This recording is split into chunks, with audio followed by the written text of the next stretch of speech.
You know, in a normal year, the site of the winter meetings is a hotel or a resort, and it's got like a lobby bar. And at night, you'll see a guy walking around buying drinks for insiders to get the latest inside info. That guy would be me.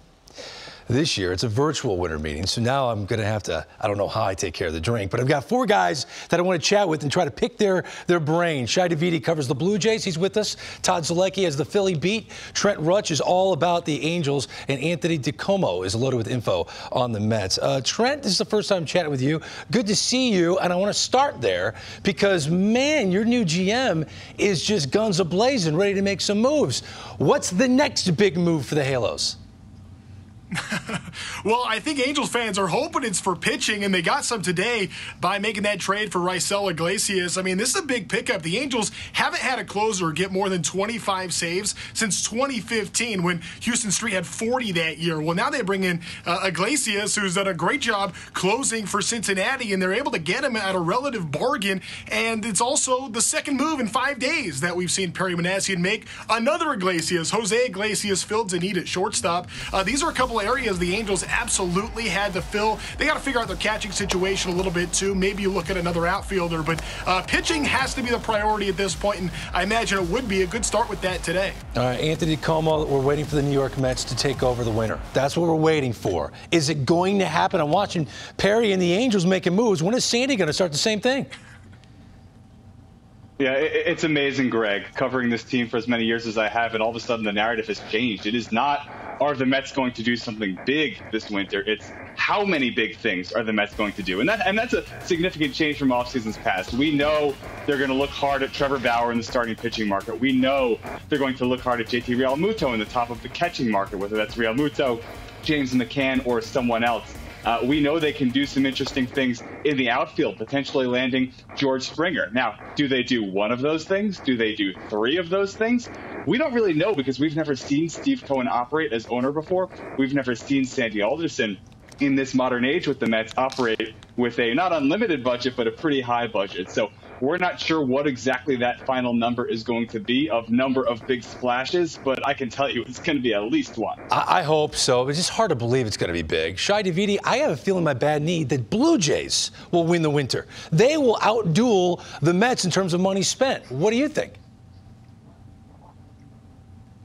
Well, I'll tell you, it's certainly similar in terms of the way the conversation around this team has changed, just like Anthony was mentioning there with the Mets. I mean, the Blue Jays are literally involved with everyone. And one person I spoke to today thinks that they actually might be the first ones to deliver a big move and really set the market in motion with something perhaps even this week. So, you know, they have interest in George Springer. They have interest in JT Realmuto and DJ LeMahieu and Trevor Bauer and Francisco Lindor and every big name that's out there. They want to try to get in on that because they believe the time for them is now.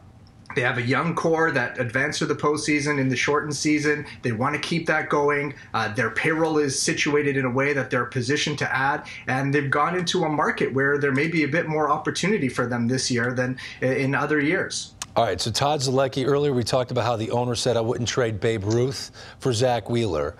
Maybe it was tongue-in-cheek, but who is really calling the shots for the Philadelphia Phillies front office right now during these virtual winter meetings? Yeah, Greg, that's the big mystery. Is it Ned Rice, the interim GM? Is it Andy McPhail, club president? Is it Phillies owner John Milton? Honestly, it seems to be a combination of the 3, and that's what made the Zach Wheeler stuff so interesting. We know that GMs call other GMs all the time, and hey, could we talk about Zach? Any shot? Maybe we could talk about it. Yeah, sure, that's fine. It doesn't mean it's necessarily going to happen, but for John Middleton to come out so strongly and say it's absolutely not going to happen, you wonder how, would they move forward on a deal right now? Are they comfortable signing a free agent? Are they comfortable making a trade? Obviously, if it's a no-brainer trade, you would go forward. But if it's not a no-brainer, if there's a little bit of gray area there, do the Phillies pass up an opportunity, a possible opportunity to upgrade their team?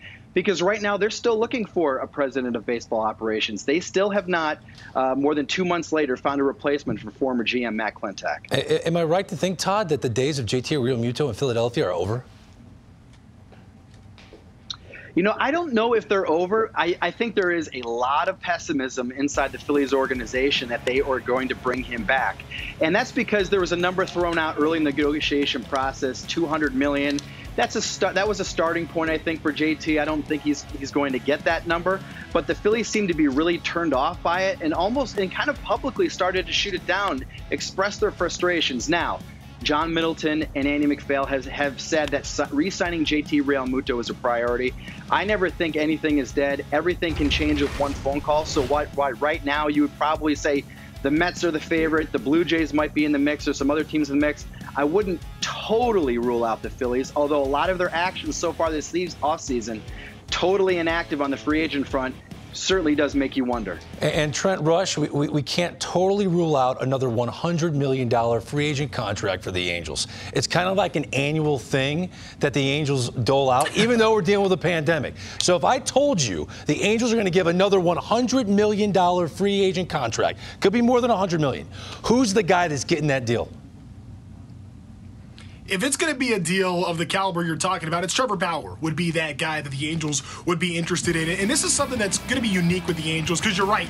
Artie Moreno, Angels owner, wants to win so bad. And you're right. Every single year, he's putting up big money to make this team a contender. You got Mike Trout and Anthony Rendon for starters. You got to find a way to win in the now. And yes, Bauer would be that instant fix for a lot of things, but they need more than that in the rotation. It might not just be one guy. You're also seeing a little bit of making some trades for other teams that may be willing to unload a little bit of cash. Maybe the Angels can try to be advantageous in that regard by, taking advantage of some of those teams. They're willing to spend free agent money, but maybe it's not necessarily on the free agent wire. It comes in other trades. So it'll be interesting to see what the Angels do. But if they're going to spend $100 million, it's Bauer. Okay. Well, it makes sense because they need help in the rotation and in the bullpen. And you can say the same thing, Shai, about the Toronto Blue Jays. You are rolling through all the big names that they're interested in, and you're naming me a bunch of position players. If I'm a fan in Canada, I'm like, whoa. We got Pearson, we got Ryu, but we need more depth. Yeah, you brought back Robbie Ray, but why isn't Trevor Bauer the #1 priority for the Toronto Blue Jays?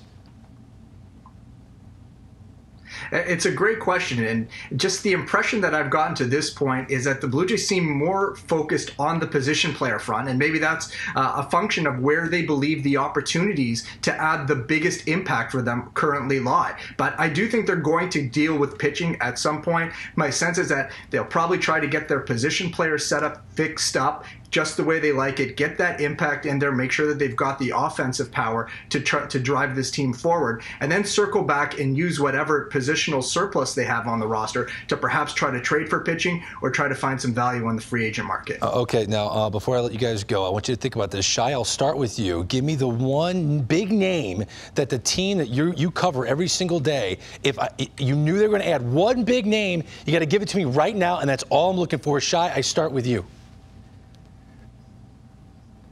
DJ LeMahieu. DJ LeMahieu. Ooh, I like that. This is a fun game already. Anthony DeComo, before I let you go, give me the one big name the New York Mets will get if you know they're getting one.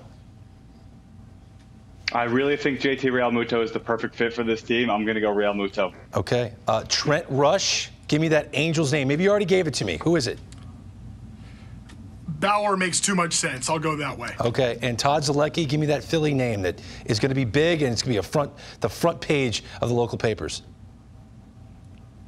It's not going to make Phillies fans happy. I think JT's going to the Mets. I'm going to say Brad Hand. They signed Brad Hand to help the bullpen. They had the worst bullpen in 90 years. They got to do something to help that bullpen. Wow. I owe all of you drinks. This was a great segment. Thank you so much. Shai, Todd, Trent, Anthony, we'll do it again. Take care, guys.